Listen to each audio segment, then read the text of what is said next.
إن الحمد لله نحمده ونستعينه ونستغفره ونعوذ بالله من شرور أنفسنا ومن سيئات أعمالنا من يهده الله فلا مضل له ومن يضلل فلا هادي له وأشهد أن لا إله إلا الله وحده لا شريك له وأشهد أن محمدا عبده ورسوله يا أيها الذين آمنوا اتقوا الله حق تقاته ولا تموتن إلا وأنتم مسلمون يا أيها الناس اتقوا ربكم الذي خلقكم من نفس واحدة وخلق منها زوجها وبث منهما رجالا كثيرا ونساء واتقوا الله الذي تساءلون به والأرحام إن الله كان عليكم رقيبا يا أيها الذين آمنوا اتقوا الله وقولوا قولا سديدا يصلح لكم أعمالكم ويغفر لكم ذنوبكم ومن يطع الله ورسوله فقد فاز فوزا عظيما أما بعد فإن خير الحديث كتاب الله وخير الهدي هدي محمد صلى الله عليه وسلم وشر الأمور محدثاتها وكل محدثة بدعة وكل بدعة ضلالة وكل ضلالة في النار أعوذ بالله من الشيطان الرجيم بسم الله الرحمن الرحيم إن عدة الشهور عند الله 12 شهرا في كتاب الله يوم خلق السماوات والأرض منها 4 حرم وقال الرسول صلى الله عليه وسلم أفضل الصيام بعد رمضان صيام شهر الله المحرم وأفضل الصلاة بعد الفريضة صلاة الليل رواه مسلم عن أبي هريرة وقال النبي الأمين صلى الله عليه وسلم الحسن والحسين سيدا شباب أهل الجنة رواه الترمذي প্রশংসা হামদে সানা রব্বুল ইজ্জাতের জন্য যে আল্লাহ সুবহানাহু ওয়া তাআলা আমাদেরকে কোরআন এবং সহিহ সুন্নাহ বুঝার এবং মানার তৌফিক দিয়েছেন যে আল্লাহ সুবহানাহু ওয়া তাআলা তার বিশেষ অনুগ্রহে আজকের জুমার দিনে সালাতুল জুমা আদায় করার জন্য অনেকের মধ্য থেকে আমাদেরকে বাছাই করে আগে ভাগে আসার তৌফিক দিয়েছেন সে মহান রব্বুল ইজ্জতের শুকরিয়া আদায় করছি আলহামদুলিল্লাহ দরুদ ও শান্তি ধারা বর্ষিত হোক প্রিয় নবী শেষ নবী সৈয়দুল মুরসালিন খাতামুন নবী মুহাম্মদ বিন আব্দুল্লাহ সাল্লাল্লাহু আলাইহি ওয়াসাল্লামের প্রতি اللهم صل عليه اللهم بارك عليه। সম্মানিত উপস্থিত মুসলিম ইকরাম, আমরা প্রায় সবাই জানি যে আজকে হিজরি সনের প্রথম মাস, প্রথম তারিখ, প্রথম মাস, প্রথম দিন তথা 1447 হিজরি সনের প্রথম মাস মুহররমের আজকে 1 তারিখ। আল্লাহ তাআলার যে সমস্ত মাস মর্যাদাপূর্ণ এবং ফজিলতপূর্ণ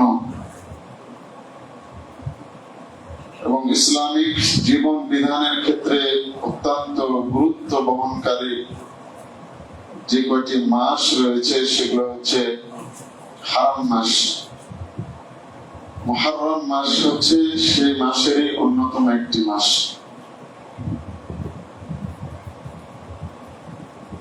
আল্লাহ রাব্বুল আলামিন সূরা তাওবার 36 নম্বর আয়াতে বলেন, ইন্না ইদ্দাতাশ শুহুরি ইনদাল্লাহি 12 শাহরান ফি কিতাবিল্লাহি ইয়াওমা খালাকাস সামাওয়াতি ওয়াল আরদ মিনহা আরবাআতুন হুরুম।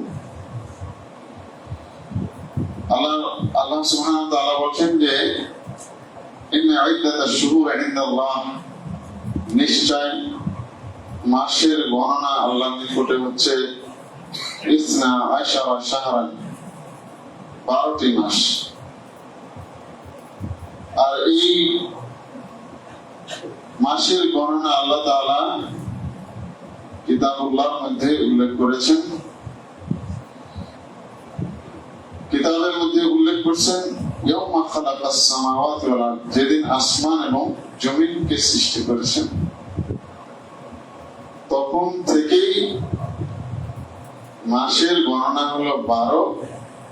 আর এটা আল্লাহর কিতাবে আল্লাহ বলছেন যে আমি লিপিবদ্ধ করে দিয়েছি। এই 12টি মাসের মধ্য থেকে আরবাতুন হুরুম, আল্লাহ বলছেন 4টি সম্মানিত মাস রয়েছে। 4টি মাস অত্যন্ত মর্যাদাপূর্ণ, সম্মানিত। আল্লাহ তাআলা বলেন যালিকা দ্বীনুল কাইয়্যিম, এটাই হচ্ছে সঠিক দিন। ফালা তাযলিমু ফীহিন্না, তারপর আল্লাহ বলেন যে তোমরা এই মাসগুলোর মধ্যে পরস্পরের উপরে জুলুম করার নোংরা কাজের মধ্যে লিপ্ত হয়ো না, অর্থাৎ পরস্পরকে অত্যাচার করবে না, জুলুম করবে না।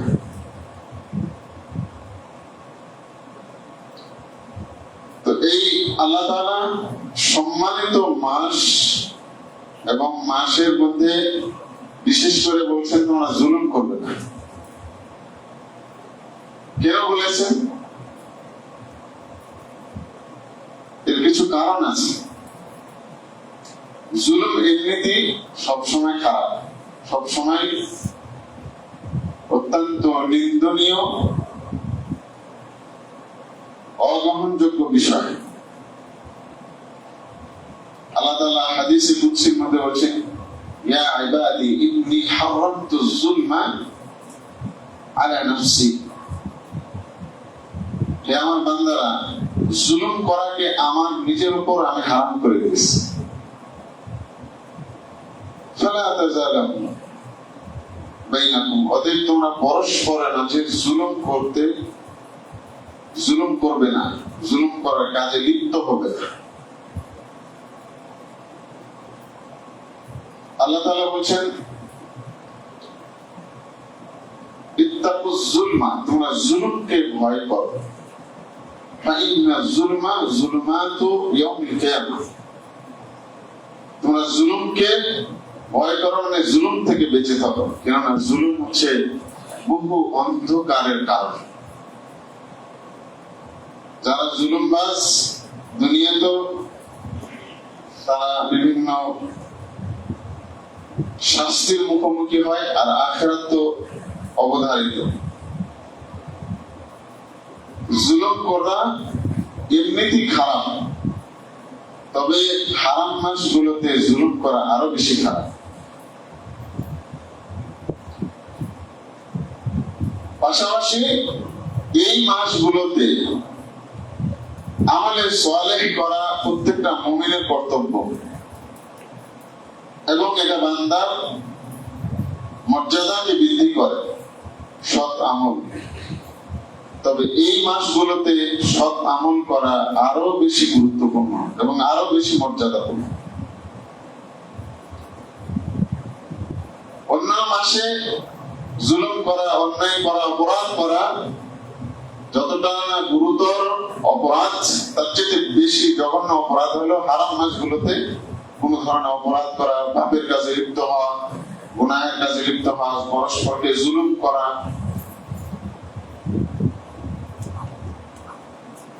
তো আল্লাহ সুবহানাহু ওয়া তাআলা এটা খাস করে দিয়েছে। আর এই হারাম মাসগুলো আমরা মোটামুটি সবাই জানি নাকি? 3টি মাস পর্যায়ক্রমে, যুলকাদা, যুলহিজ্জা, আর একটা হচ্ছে মুহররম, আর একটা হচ্ছে রজব মাস। এই 4টি মাসকে বলা হয় হারাম মাস। এই মাসগুলো এতটা বেশি গুরুত্ববহ ছিল, এতটা বেশি গুরুত্বপূর্ণ, মর্যাদাপূর্ণ, ফজিলতপূর্ণ যে বড় বড় কাফেররা, মক্কার কাফেররা এই মাসগুলোতে কোনো অপরাধের সাথে জড়াইত না, অন্যায়ের কাজে জড়াইত না। যদিও তাদের কাজ ছিল জাহিলি, অর্থাৎ তারা জাহিলিয়াতের মানুষ, বর্বরতার মানুষ, সবচেয়ে নিকৃষ্ট যুগের মানুষ। যুদ্ধ, বিগ্রহ, মারামারি, হারাম, এগুলো ছিল তাদের নিত্য নৈমিত্য রুটিন কাজ। কিন্তু এই মাস এগুলো আসলে ওরা আর করত না, এটা হারাম মাস, এই মাসে পাপ করা যাবে। তাদের যে ঈমান, ওই ঈমান অনুযায়ী এটা কত বড় বিষয় হতে পারে একটু ভেবে দেখছেন? আমাদের ঈমান তো টাচই করে না। এই 4টি মহিমান্বিত মাসকে আমাদের ঈমান কিন্তু টাচ করতে পারে না। আমরা তো খবরই রাখি নাকি? আমরা যে আল্লাহ তাআলা যে 12টি মাসের মধ্যে 4টি মাস, এই 4টি মাসের খোঁজই রাখে।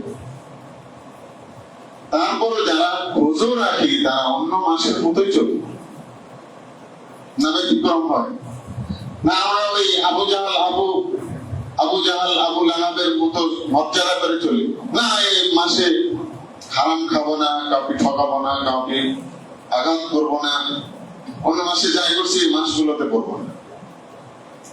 একটা জিনিস ওই সম্পর্কে যদি জ্ঞানই না থাকে তাহলে আমরা কেমন করে করবো? বলেন, হিজরি সন এটা হলো ইসলামিক সন। আল্লাহ নবী সাল্লাল্লাহু আলাইহি ওয়াসাল্লামের সে ত্যাগ দ্বীনের জন্য, দাওয়াতের জন্য, রিসালাতকে মানুষ পর্যন্ত পৌঁছানোর জন্য যে ত্যাগ তিতিক্ষা, আল্লাহর পথে যে তিনি ত্যাগের মহিমাপূর্ণ, এই মর্যাদাপূর্ণ বিষয়টিকে ইসলামিক জীবনে, ইসলামের ইতিহাসে রচনা করেছিলেন। নিজের জন্মভূমি, মাতৃভূমি মক্কাকে ছেড়ে মদিনায় গেছিলেন। সেদিনটাকে স্মরণ করে যে এত বড় একটা ওটা আমার খেয়ালই রাখি, মনেই রাখি। আমরা যেটা রাখি সেটা হলো কি, খ্রিস্ট সনকে, খ্রিস্টানদের, নাসারাদের সনকে আমরা মনে রাখি। জানুয়ারি, ফেব্রুয়ারি, মার্চ, এপ্রিল সবাই আমরা মনে রাখি। আর যারা কিছু একটু মুরব্বী টাইপের, তারা হয়তো কিছুটা বাংলা সনকে মনে রাখেন, আষাঢ়, শ্রাবণ, ভাদ্র, আশ্বিন, জ্যৈষ্ঠ ইত্যাদি মাসগুলোকে একটু মনে রাখে। আর বর্তমান যারা ইয়ং জেনারেশন, তারা তো এটা মনে রাখে, আরবিও না, বাংলাও না, শুধু ইংরেজি মুখস্থ। প্রিয় ভাইরা, মনে রাখবেন, আমরা এই সনের বিষয়টা না বুঝলো, ইহুদি খ্রিস্টানরা ঠিকই বুঝেছে। তারা কিন্তু এর মর্যাদা, এর মর্মটা, এর গুরুত্বটা তারা কিন্তু উপলব্ধি করেছে। এই জন্য তারা রাষ্ট্রীয় ভাবে এই খ্রিস্ট সনকে প্রবর্তন করে এটাকে এমন ভাবে ছড়িয়ে দিয়েছে প্রত্যেকটা রাষ্ট্রে, প্রত্যেকটা উপমহাদেশে, মহাদেশে, রাষ্ট্রে, যে এখন আমাদের প্রত্যেকেরই ওই খ্রিস্টানদের ধর্মীয় যে সন সেটাকে আমরা মনে প্রাণে বিশ্বাস করি, মেনে চলি সবকিছুর ক্ষেত্রে। বিষয়টা হয়ে গেছে ওটা তাদের ইবাদতের সাথে।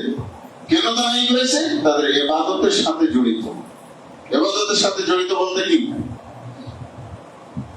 তাদের ভাষায় যিশু খ্রিস্ট তথা আমাদের উম্মতে মুসলিমার নবী ঈসা আলাইহিস সালাতু ওয়াস সালামের জন্ম বার্ষিকী তারা ইবাদত মনে করে, মনে রাখাকে, পালন করাকে ইবাদত মনে করে। এই জন্য তারা ওটাকে এমন ভাবে প্রচার করেছে, গুরুত্ব দিয়ে, রাষ্ট্রীয় ভাবে এবং প্রশাসনিক ভাবে মানুষের মধ্যে তারা তো পালন করে, অন্যান্য সমাজও, অন্যান্য গোষ্ঠীর মধ্যে, অন্যান্য দেশের মধ্যে এটাকে তারা ঢুকিয়ে দিয়েছে। সে কোথায় তারা রোম, ইটালি, আর কোথায় ব্রিটিশরা খ্রিস্ট সনকে আমাদের মনে, মগজে ঢুকিয়ে দিয়েছে। এটাই আমরা মনে করি। কিন্তু প্রিয় দিনী ভাইরা, ওরা কিসের জন্য করেছে? তাদের ইবাদতকে ঠিক রাখার জন্য। কিন্তু আমাদের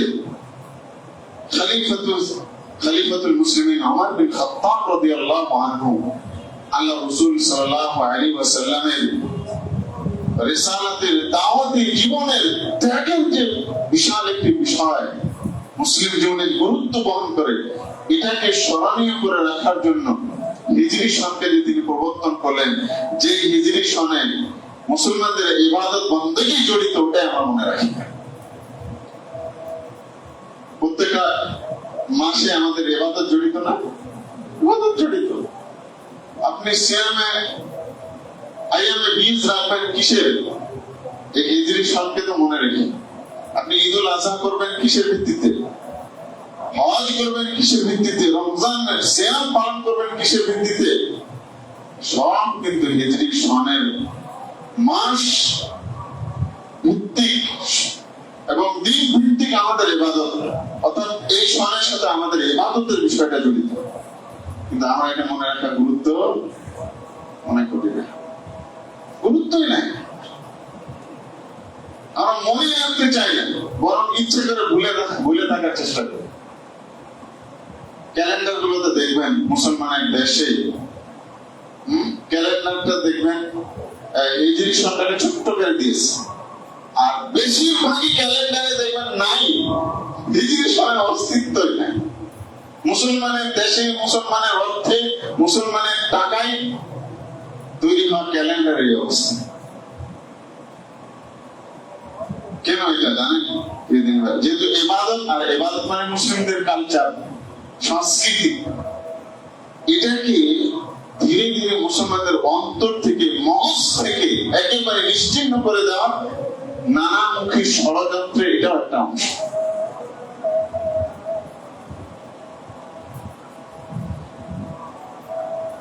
ভাইয়া যাও, হিজরি সন শুরু হলে আমরা কেউ জানি না, কিন্তু ইহুদি খ্রিস্টানদের সন এমন ভাবে আমাদের মগজে ঢুকে আছে যে ওটাকে উদযাপনের জন্য এই মুসলমানের বাচ্চারা নানান ধরনের প্রস্তুতি গ্রহণ করে। অ্যাডভান্স আগে থেকে 31st নাইট কবে, সেদিন কি কি করতে হবে, কোথায় যেতে হবে, কিভাবে উদযাপন করতে হবে, সব ধরনের আয়োজন 31st নাইট। আর একটা হলো কি বাংলা সন।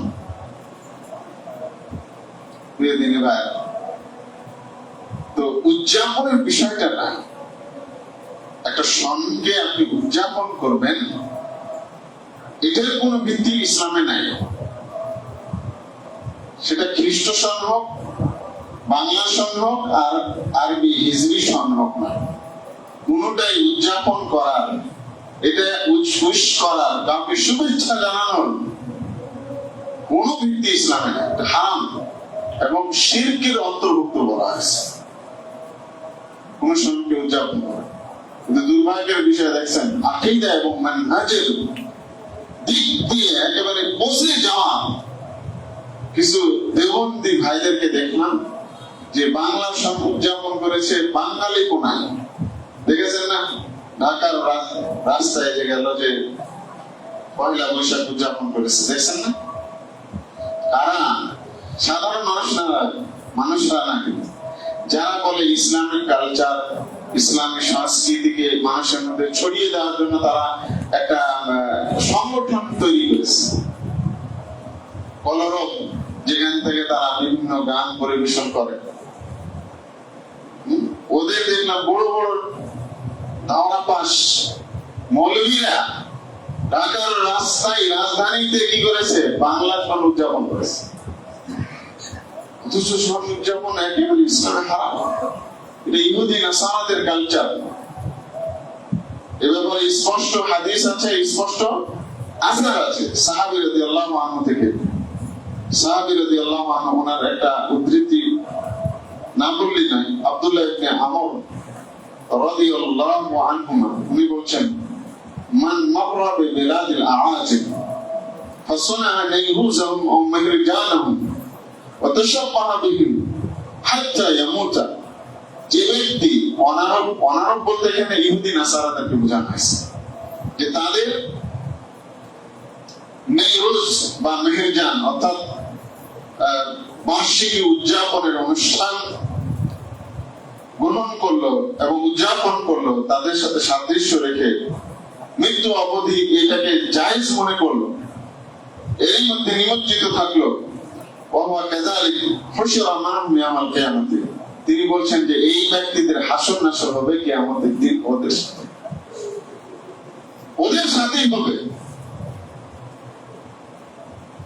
কিছু ইসলামিক জাহিল ব্যক্তি তারাও কি করছে এখন, বলছে যে আমরা খ্রিস্ট সন উদযাপন করবো না, নারী ফাস্ট উদযাপন করবো না, বাংলা সনে পয়লা বৈশাখের পান্তা ভাত, ইলিশ বা ভিন্ন ভাবে হোক এটা উদযাপন করবো না, তবে করবো আমাদের হিজরি সনকে।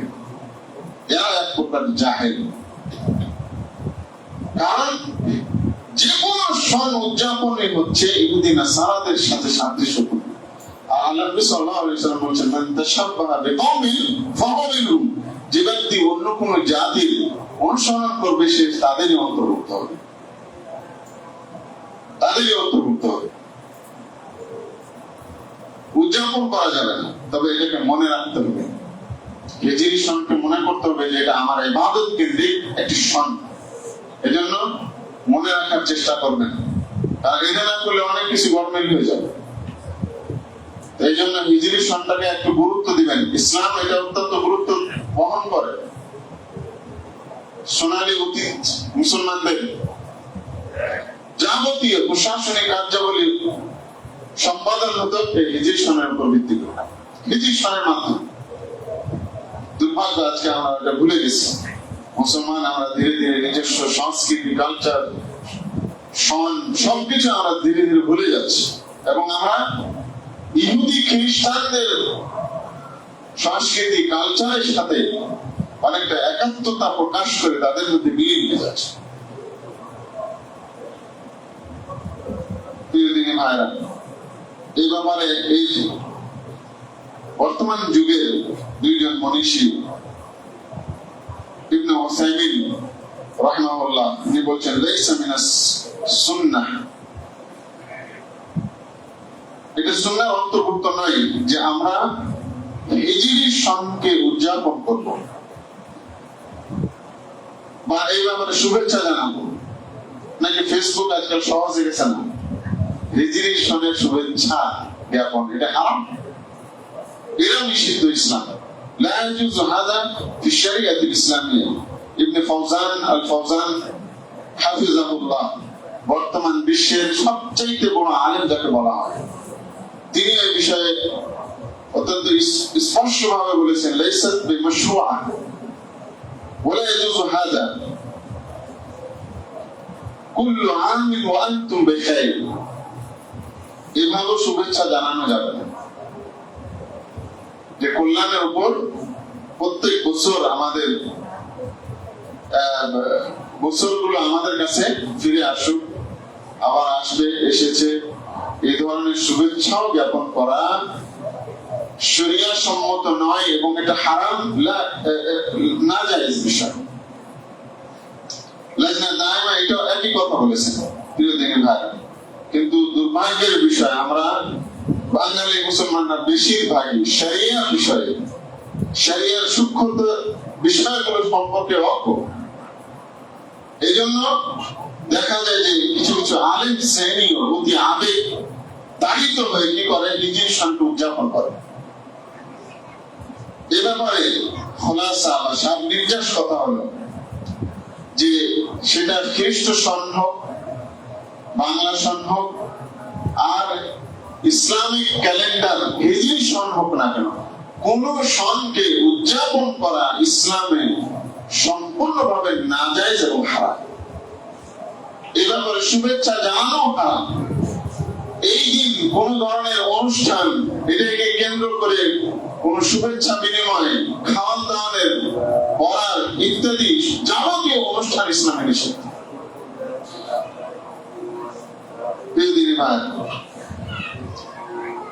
তো এই মুহররম মাস, যেহেতু এই মাসে আল্লাহ রাব্বুল আলামিন বলেছেন তোমরা জুলুম করিও না, হারাম মাসের মধ্যগুলোতে তোমরা জুলুম করিও না। এর দ্বারা বোঝা যায় যে এটা আল্লাহ তাআলা স্পেশাল ভাবে বলছেন ফালা তাযলিমু ফীহিন্না, তোমরা এই হারাম মাসগুলোর মধ্যে জুলুম করিও না।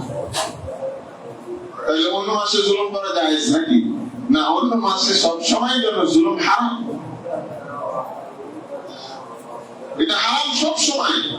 কিন্তু স্পেশাল ভাবে আল্লাহ তাআলা এই মাসগুলোতে হারাম করেছেন এই জন্য যে এই মাসে কোন ধরনের জুলুম করা বা পাপে লিপ্ত হওয়া, এটা হচ্ছে অন্যান্য মাসের তুলনায় এই হারাম মাসগুলোতে পাপ করাটা, জুলুম করাটা হচ্ছে অধিক বড় জঘন্য। অক্ষান্তরে আরেকটি দিক হলো যে এই হারাম মাসগুলোর মধ্যে ভালো কাজ করা হচ্ছে অন্যান্য মাসের তুলনায় বেশি ফজিলতপূর্ণ, বেশি মর্যাদাপূর্ণ এবং বেশি সওয়াবের কাজ।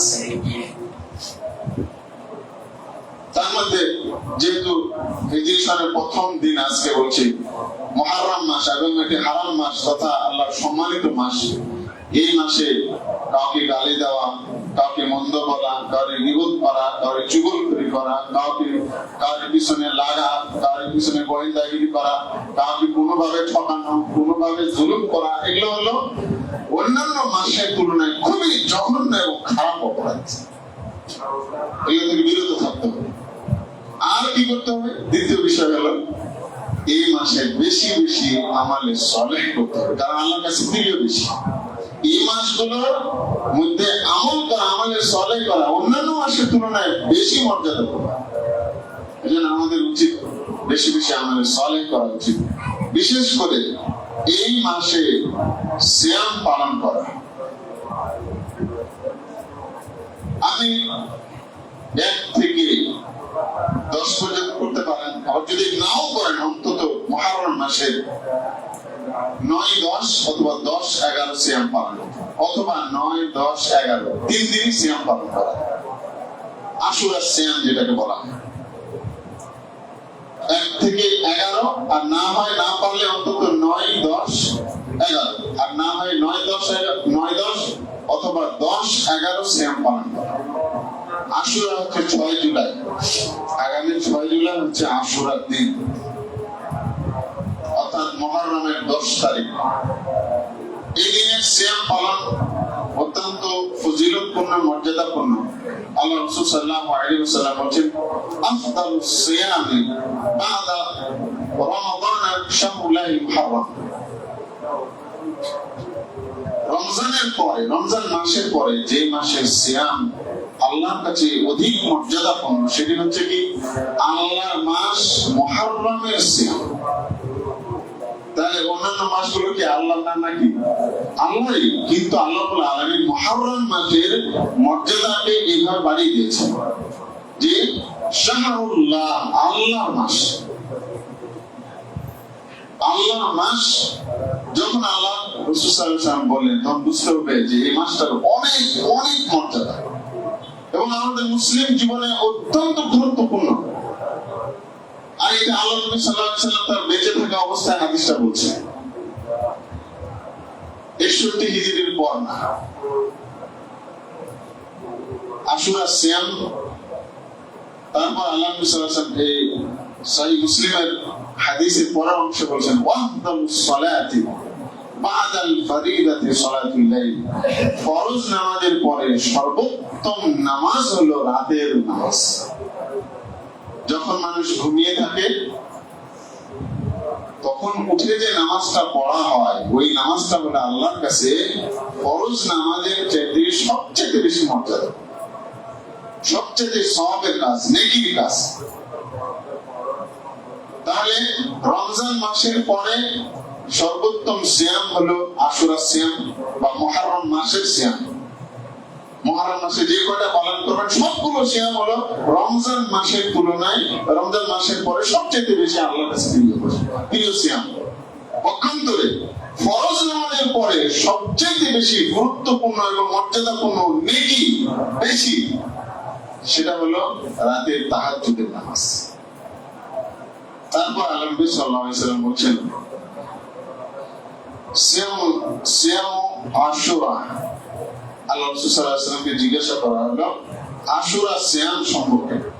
আল্লাহ নবী বলেন, আহতাসিবু আলাল্লাহ আইয়ুকাফিরা আস-সানাতা আল্লাতী ক্বাবলা, আমি আল্লাহর কাছে আশা করছি যে আল্লাহ রাব্বুল আলামিন বিগত 1 বছরের ছোটখাটো যে গুনাহ রয়েছে আশুরা সিয়ামের বিনিময়ে আল্লাহ তাআলা সেটা ক্ষমা করবেন। সুবহানাল্লাহি ওয়া বিহামদিহি। এটা সিয়াম আমরা অবশ্যই রাখার চেষ্টা করব প্রিয় দিনী ভাই। এই হচ্ছে আশুরার মর্যাদা, মুহররম মাসের মর্যাদা। তাছাড়া আশুরা সিয়াম সম্পর্কে আরো অনেকগুলো হাদিস রয়েছে, সময় স্বল্পতার জন্য দিকে যাচ্ছেন, এটুকু বলে রাখি।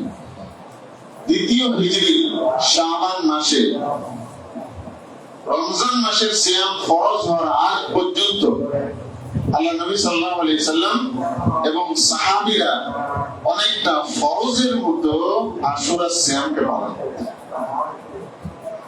এটা অনেকটা ফরজের মতো ছিল এবং আল্লাহ নবী নির্দেশনা দিয়ে রেখেছিলেন। এইজন্য ফরজ হিসেবে অনেকটা আল্লাহ রাসূল এবং সাহাবী রাদিয়াল্লাহু আনহুম রমজানের সিয়াম ফরজের আগ পর্যন্ত এটা পালন করেছে। এবং এই সিয়ামটার সূত্র হলো কখন থেকে? মুসা আলাইহিস সালাতু ওয়াস সালামের আমল থেকে। মুসা আলাইহিস সালাতু ওয়াস সালামের যুগ থেকে এই আশুরা সিয়ামটা চলে এসেছে, এটা নতুন করে না। বা হুসাইন রাদিয়াল্লাহু আনহুর শাহাদাতের পর হয়েছে এরকমটা না। সিয়ামের মর্যাদাটা প্রতিষ্ঠিত সেই মুসার যুগ থেকে আল্লাহ নবী সাল্লাল্লাহু আলাইহি সাল্লাম পর্যন্ত এটা এইভাবে চলে এসেছে। আল্লাহ নবী সাল্লাল্লাহু আলাইহি সাল্লাম যখন মক্কায় ছিলেন, নবী হননি, তখনও দেখেছেন যে মক্কার কাফেররা আশুরা সিয়াম পালন করছে। কুরাইশ মক্কার কাফেররা কি আশুরা সিয়াম পালন করছে। আল্লাহ নবী সাল্লাল্লাহু আলাইহি সাল্লাম মক্কা থেকে মদিনা হিজরত করে চলে গেলেন, ওখানে গিয়ে দেখছেন ইহুদিরা আশুরা সিয়াম পালন করছে। আল্লাহ নবী বলছেন, ব্যাপার কি, তোমরা সিয়াম রাখছো মানে? বলছেন, মুহাম্মদ, আমরা তো সিয়াম রাখি যে আল্লাহ রাব্বুল আলামিন আমাদের নবী মুসাকে ফিরআউন থেকে নাজাত দান করেছিলেন, যার ফলে তিনি শুকরিয়া স্বরূপ সিয়াম রেখেছেন, আমরাও সিয়াম রাখছি। আল্লাহ নবী সাল্লাল্লাহু আলাইহি সাল্লাম বলেন, তাহলে তো আমার ভাই মুসার ব্যাপারে তিনি যেহেতু সিয়াম রেখেছেন, তোমাদের চেয়ে আমি বেশি হকদার। যারপর আল্লাহ নবী সাল্লাল্লাহু আলাইহি সাল্লাম নিজেও রাখলেন, সাহাবীদেরকে রাখার অর্ডার দিলেন। এই হচ্ছে আশুরা সিয়ামের মর্যাদা বা আশুরার ফজিলত, আশুরার মর্যাদা সম্পর্কিত হাদিস দলিল, যেই মর্যাদা বহুত আগে থেকে প্রতিষ্ঠিত। আল্লাহ নবী সাল্লাল্লাহু আলাইহি সাল্লামের প্রিয় নাতি হুসাইন রাদিয়াল্লাহু আনহুর শাহাদাতের মাধ্যমে নয়। দুর্ভাগ্যের বিষয়, আমরা মুসলিম সমাজরা বহুদিন পর্যন্ত, বহু কাল, বহু শতাব্দী পর্যন্ত উম্মাতে মুসলিমার বিরাট একটি অংশ শিয়া দ্বারা প্রভাবিত, শিয়া দ্বারা শাসিত। এই জন্য মুসলিম উম্মার মধ্যে আশুরার মর্যাদাটাকে ভিন্নভাবে দেখা হয়। আল্লাহ নবী যেভাবে বলেছেন ওইভাবে না, ভিন্নভাবে, ভিন্ন আঙ্গিকে আশুরার মর্যাদা আমাদের সামনে আসে। কিন্তু এটা আদৌ ঠিক নয়।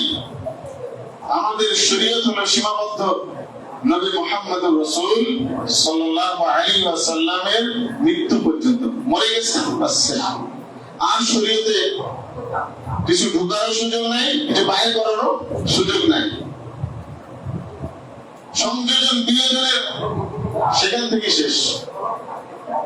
কিন্তু দুর্ভাগ্যের বিষয়, আল্লাহ নবী সাল্লাল্লাহু আলাইহি ওয়াসাল্লামের মৃত্যুর প্রায় 50 বছর পরে কারবালার প্রান্তরে মর্মান্তিক যে ঘটনাটা, সেটা আল্লাহ নবীর দৌহিত্র হুসাইন রাদিয়াল্লাহু আনহুর শাহাদাত সংঘটিত হয়েছিল, সেটা আমাদের মাঝে বেশি প্রচলিত এবং সেটাকে কেন্দ্র করে এই আশুরার মর্যাদা আমরা জানি এবং পড়ি, বুঝি। এটা ঠিক নয় প্রিয় দিনী ভাইরা। এটা একটা উম্মার জন্য বড় একটা আফসোসের বিষয় হলো কি, যে আমরা দ্বীনের বিষয়গুলো শুনে শুনে বেশি মানার চেষ্টা করি। দ্বীনের বিষয়গুলো বুঝলেন, কিন্তু দ্বীনের বিষয়গুলো আমরা কি করি, শুনে শুনে বা দেখে দেখে বুঝার চেষ্টা করি, মানার চেষ্টা করি, পড়ে পড়ে না। অথচ আল্লাহ বলেছেন ইকরা, পড়ো। দ্বীনকে পালন করবে কিসের নামে? আল্লাহর নামে পড়ালেখা করে। আর আমরা কি করি, শুনে শুনে বা দেখে দেখে। ওরা করছে, আমরা করছি। আমার ছোটকালে আমার খুব মনে পড়ে, আমাদের পাশের গ্রামে এরকম শিয়াদের একটা ই ছিল। তখন মনে করতাম যে এটা খুব বাহাদুরির কাজ।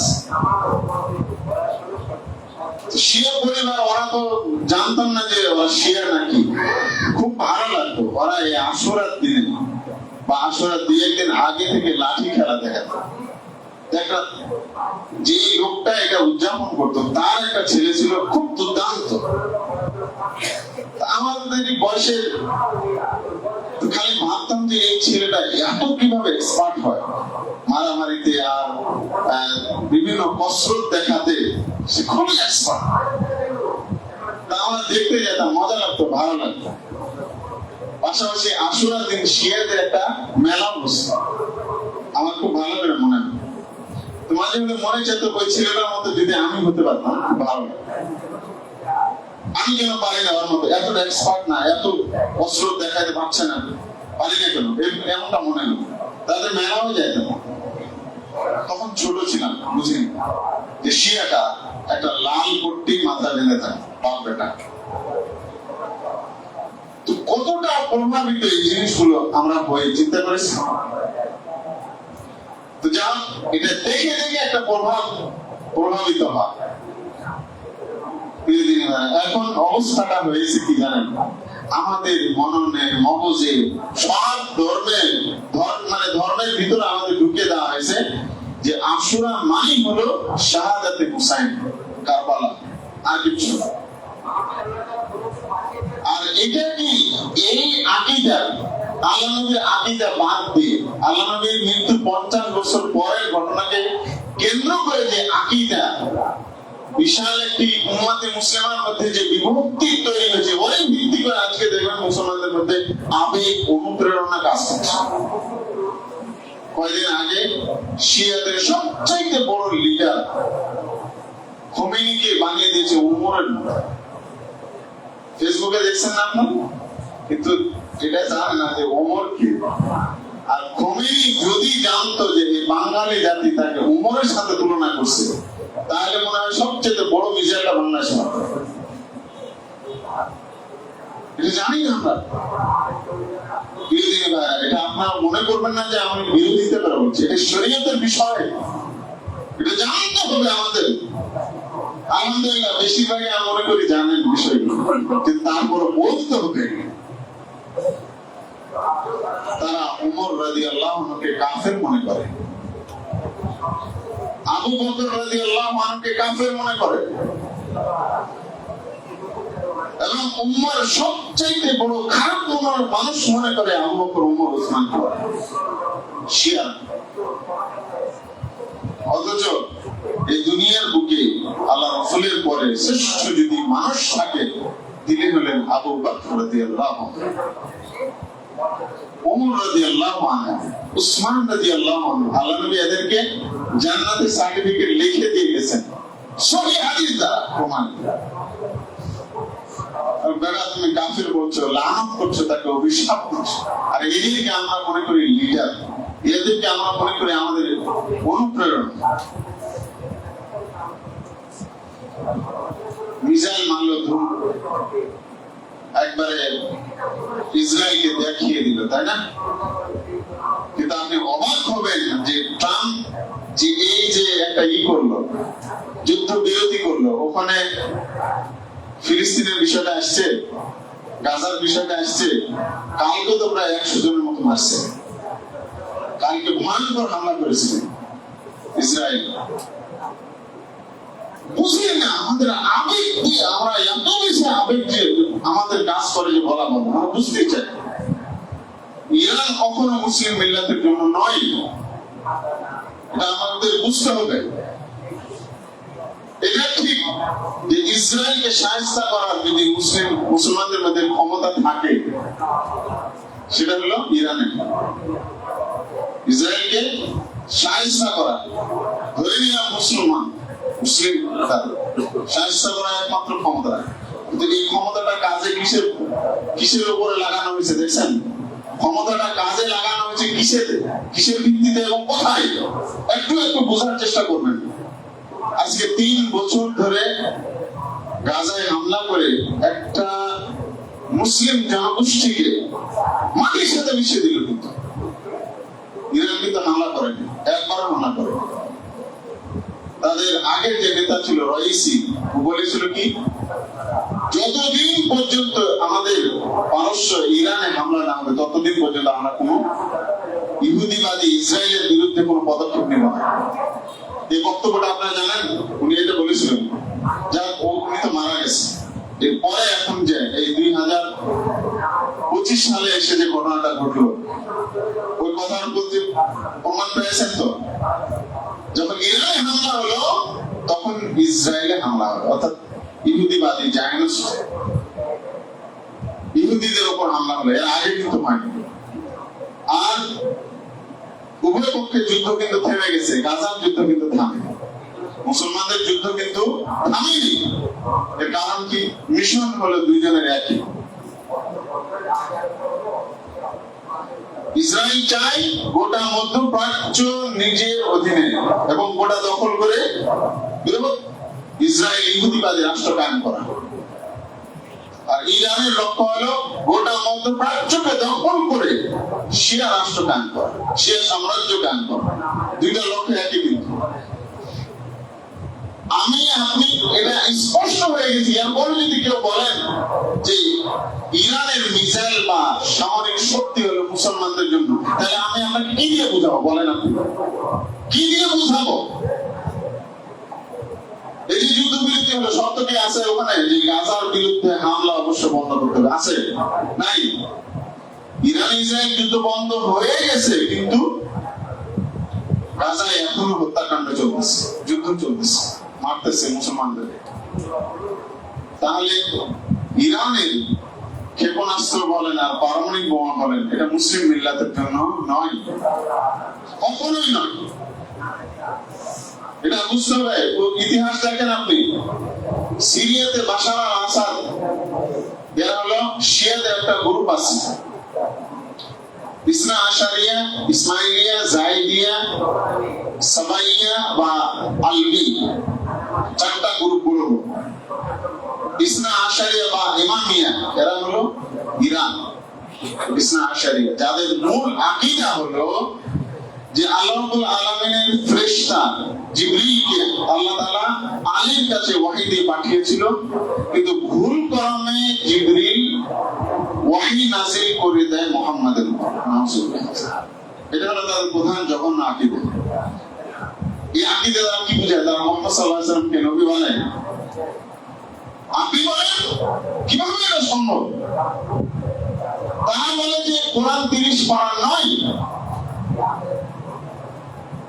90 প্রায় পারা ছিল। এটাকে কি করেছে? এর মধ্যে সূরাতুল ওয়ালায়াত ছিল, আলী এবং আহলে বাইতের মর্যাদা সম্পর্কে অনেক সূরা ছিল, আয়াত ছিল। এগুলো ওসমান রাদিয়াল্লাহু আনহু হিংসা করে, শত্রুতা করে এগুলোকে পুড়িয়ে দিয়েছে। নাউযুবিল্লাহ। আপনার কোরআন বিশ্বাস করে না, এগুলো বানোয়াট কথা না। এগুলো এখন তো ইন্টারনেটে সবই পাচ্ছে। তারপর আমরা বিশ্বাস করি যে আমাদের মুসলিম ভাই না। আমিও খুশি হয়েছি ইসরায়েলকে যে মারছে না, এটা তো আমিও খুশি। যদি ইসরায়েলকে জার্মানি যদি বম্বিং করে মারত তবু আমি খুশি হতাম, কারণ তারা আমার মুসলিম ভাইদের উপর অত্যাচার করেছে। কিন্তু এটা নয় যে আমি উত্তর দিকে তাকে ইমানি সাপোর্ট করবো, কখনো না। অশ্চিন্তা বাশার আল আসাদ ছিল আলবি। এই যে 4টা গ্রুপ বললাম না শিয়াদের, ছিল আলবি। আলবি মানে জানেন? যে সমস্ত শিয়ারা আলী রাদিয়াল্লাহু আনহুকে আল্লাহ মনে করে। এই বাশার আল আসাদ সিরিয়ার 2011 সালের দিকে আরব বসন্তের সময় যখন সিরিয়াতে যখন আন্দোলন শুরু হলো, সংখ্যাগরিষ্ঠ সুন্নি মুসলমানের দেশ হলো কিন্তু সিরিয়া, জোর করে ক্ষমতা দখল করেছিল।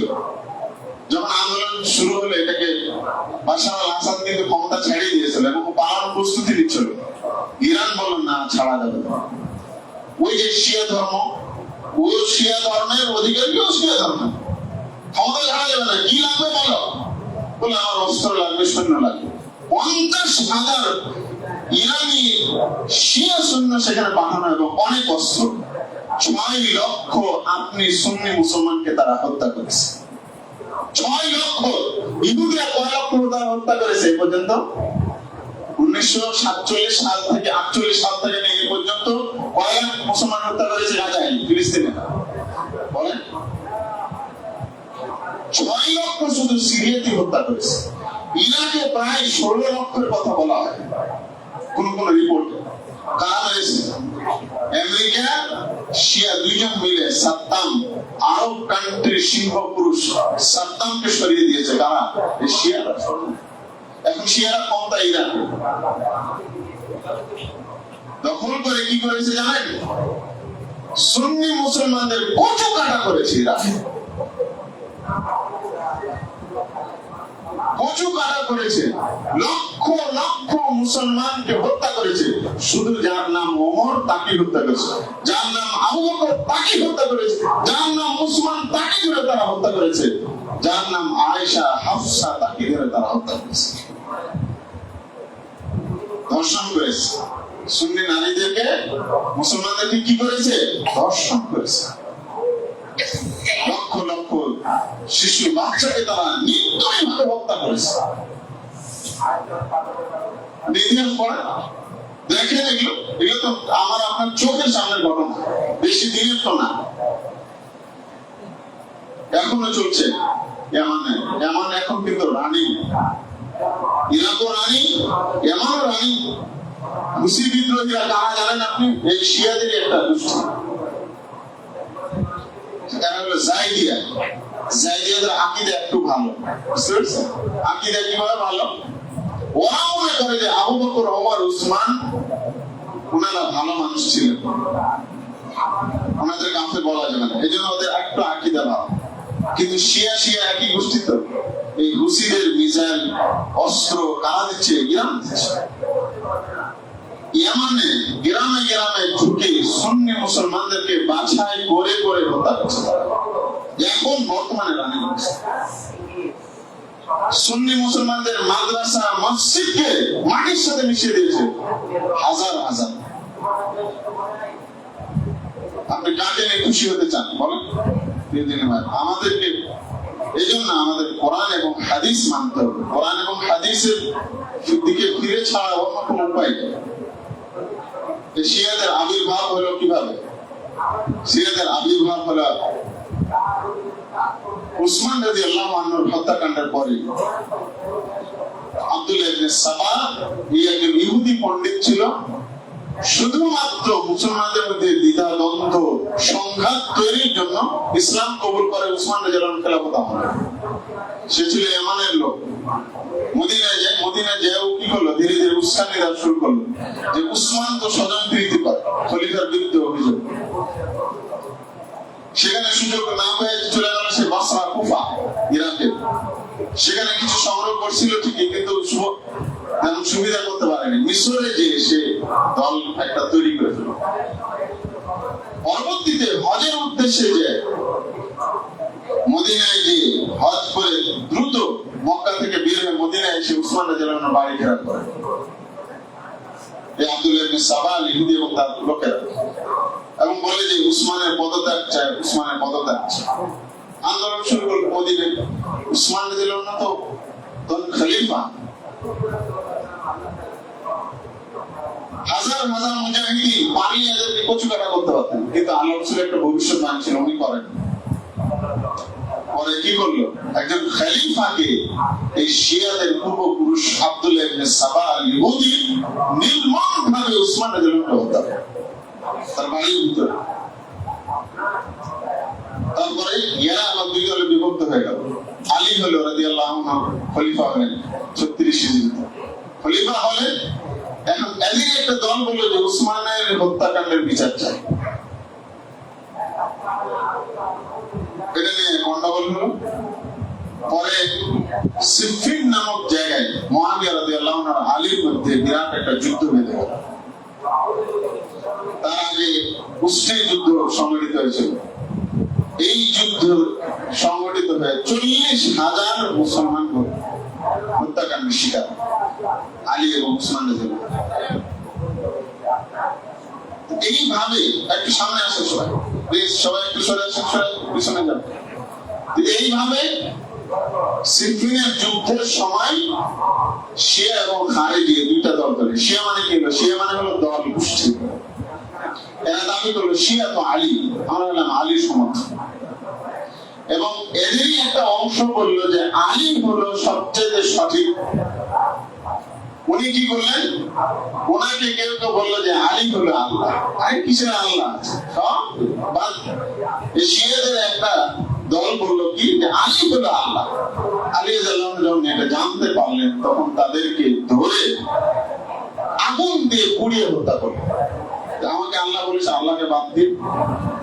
তখন এখান থেকে আরেকটা দল বাইরে এলো, দেখছো আগুন দিয়ে শাস্তি দেওয়ার একমাত্র ক্ষমতা রাখে আল্লাহ। যদি আলী আল্লাহর নাম হতো তাহলে এভাবে পুড়াইতে পারতো না আগুন দিয়ে। শাইখুল ইসলাম ইমাম ইবনে তাইমিয়া রাহমাহুল্লাহ তিনি মাজমু ফাতাওয়ার মধ্যে উল্লেখ করেছেন এই এদের আবির্ভাবটা কিভাবে। উনি এখানে উল্লেখ করেছেন কানা রাইসুল মুনাফিকিন لهذه الشيعة أو لهذا الحزب هو عبد الله بن السبا اليهودي। عبد الله بن السبا اليهودي হলো সবচেয়ে বড় মুনাফিক এই দলের প্রতিষ্ঠাতা, শিয়াদের প্রতিষ্ঠাতা।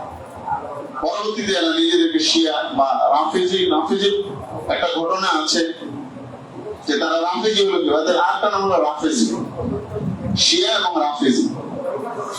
একচ্ছত্র ভাবে শিয়া ইরান হলো একটা শিয়া রাষ্ট্র, যেখানে কোন সুন্নি মুসলমানদের মসজিদ নাই, অস্তিত্ব নাই।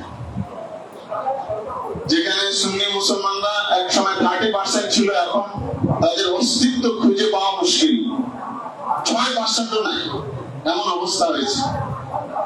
কুয়েতের একজন আন্তর্জাতিক ডক্টর আব্দুল্লাহ নাফিস উনি বলছেন যে আমি তেহরানে অনেকদিন ছিলাম, জুমার নামাজ পড়ার জন্য মসজিদ খুঁজলাম যে সুন্নি মসজিদ কোথায় আছে।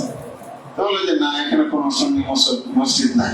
অথচ আপনি জানেন 25 থেকে 30,000 ইহুদি ইরানে বসবাস করে, তাদের ইবাদতখানা আছে, মানে ইহুদিদের মন্দির আছে, কিন্তু এমনকি তেহরানের মধ্যেও প্রায় ইহুদিদের অনেকগুলো ইবাদতখানা আছে, কিন্তু সুন্নি মুসলমানদের কোন মসজিদ নেই। আপনি অবাক হবেন এগুলো বিষয়, যেটা কেমন করে সম্ভব, অথচ বলা হয় ইসলামী প্রজাতন্ত্রী ইরান। তো ওই প্রভাবশালী আন্তর্জাতিক ব্যক্তি ডক্টর আব্দুল্লাহ নাফিস, উনি তখন কুয়েতের ধনাঢ্য পরিবারের সন্তান তো, এবং শিক্ষিত আন্তর্জাতিক ব্যক্তিত্ব। উনি তখন কুয়েতে যে ইরানের অ্যাম্বাসেডর, রাষ্ট্রদূতকে ওনার বাড়িতে দাওয়াত করলেন। দাওয়াত করে বললেন যে তোমাদের ইরান তেহরানে আমি কয়েকদিন থাকলাম, কিন্তু সুন্নি মসজিদদের খুঁজে পেলাম না। আমার প্রস্তাব হলো যে আমার নিজের অর্থায়নে আমি একটা মসজিদ করতে চাচ্ছি তোমাদের রাজধানী তেহরান। অ্যাম্বাসেডর মুচকি হাসে বললো যে এটা সম্ভব না, কারণ আমার বাবা হলো শিয়া ইরানের বড় একজন নেতা, প্রথম বাধা দিবে আমার বাবা। আমি এটা আজকে পড়ছিলাম, পড়ে আপনাদের সামনে বলতেছি। প্রথম বাধা দিবে সুন্নি মসজিদ যদি তৈরি করতে যাও, আমার বাবা বাধা দিবে। তো যেই দেশে আপনার মসজিদ নাই, যেই দেশের মিশন হলো আপনাকে হত্যা করার, যেই দেশের মিশন হলো মক্কা মদিনাকে দখল করে শিয়াদের অন্তর্ভুক্ত করার, তা কিভাবে আপনার মুসলিম ভাই হতে পারে, আপনার অনুপ্রেরণার কারণ হতে পারে, আপনি তাদের বিজয়ে খুশি হতে পারেন, আনন্দিত হতে পারেন?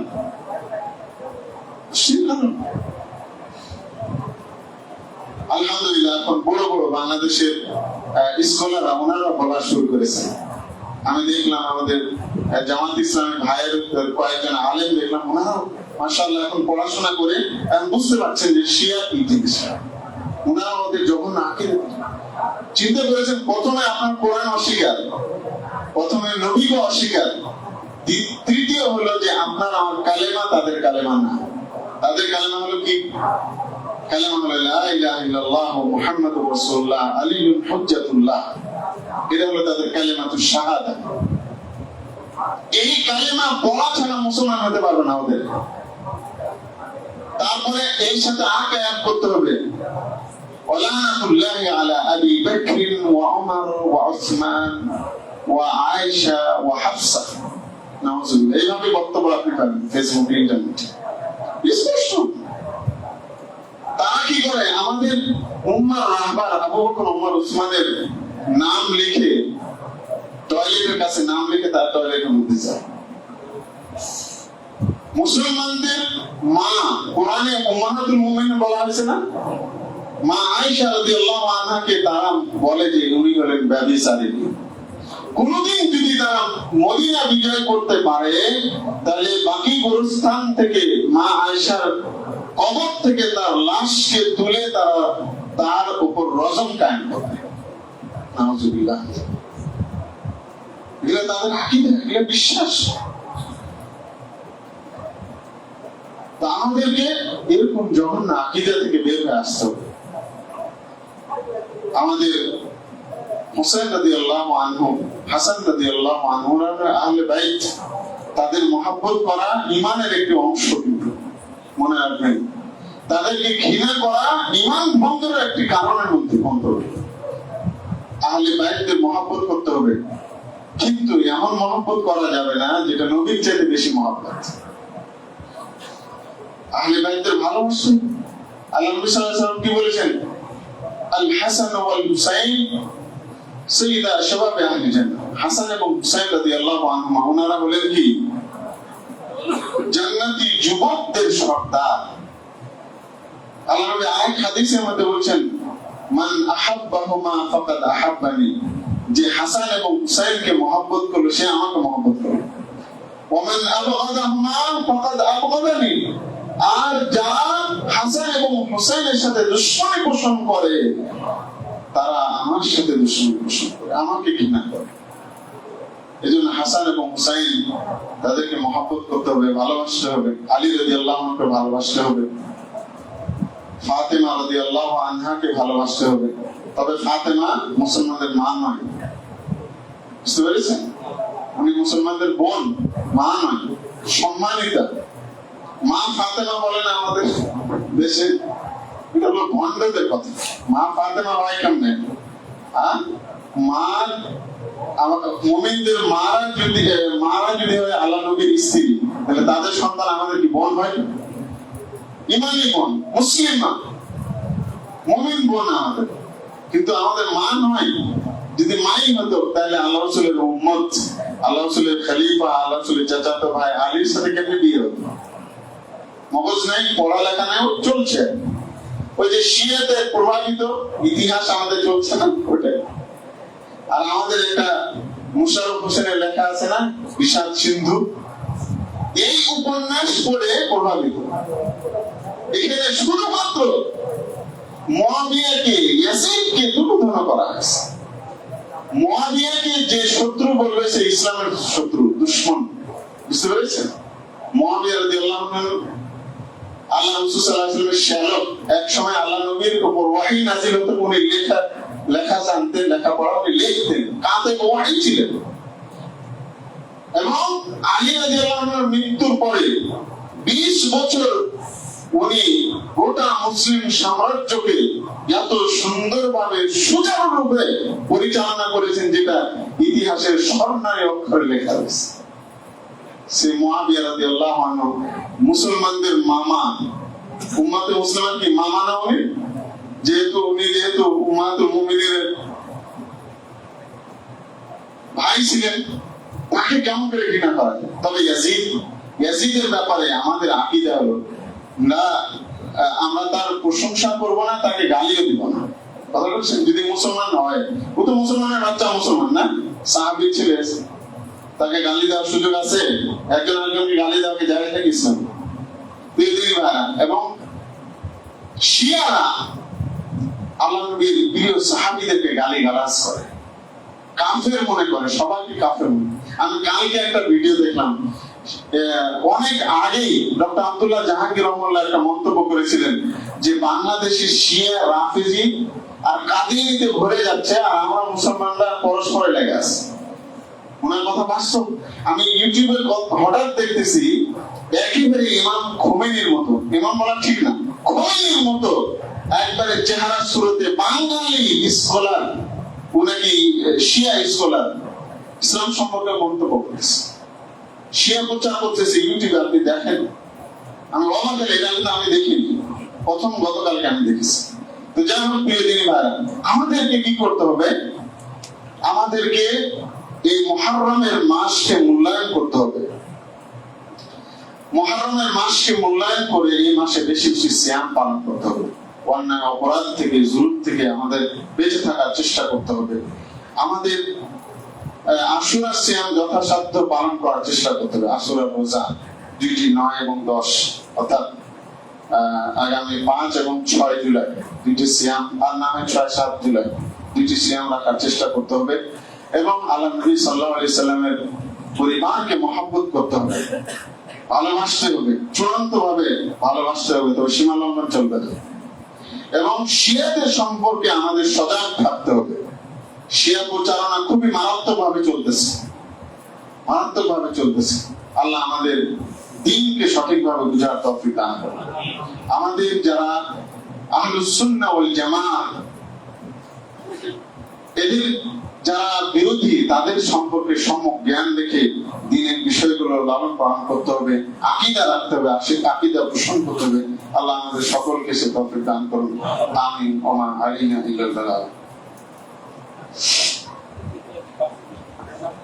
আলহামদুলিল্লাহি রাব্বিল আলামিন, ওয়াসসালাতু ওয়াসসালামু আলা রাসূলিল কারীম, আম্মা বা'দ। প্রিয় দিনী ভাইরা,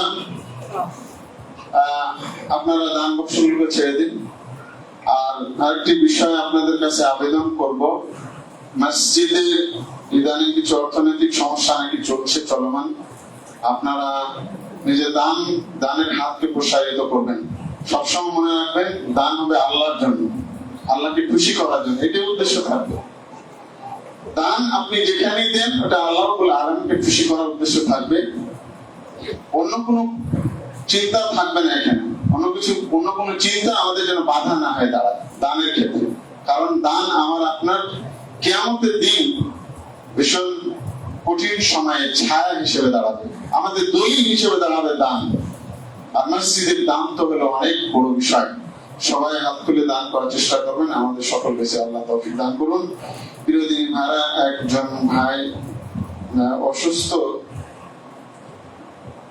মোহাম্মদ কবির, ওনার পিতা অসুস্থ, মেডিকেলে ভর্তি আছেন, দোয়া চেয়েছেন আপনাদের সকলের কাছে। বিরোধী ভাইরা, আমরা দোয়া করি আমাদের নিজেদের জন্য, মুসলিম উম্মার জন্য। ইয়া আল্লাহ, তুমি আমাদের ক্ষমা করো, আমরা গুনাহগার, আমাদের অনেক পাপ হয়ে গেছে জেনে না জেনে। আল্লাহ তুমি আমাদের ক্ষমা করো। আল্লাহ তুমি আমাদেরকে তোমার দ্বীনের পথে চলার তৌফিক দান করো, তোমার দ্বীনকে সঠিকভাবে বুঝার তৌফিক দান করো। আমাদের মধ্যে যারা মারা গেছেন আল্লাহ তাদেরকে জান্নাতবাসী করো, ক্ষমা করো। আমাদেরকে আল্লাহ রাব্বুল আলামিন সুস্থ রাখো, সুস্থ অবস্থায় দ্বীনের উপর চলার তৌফিক দান করো। আল্লাহ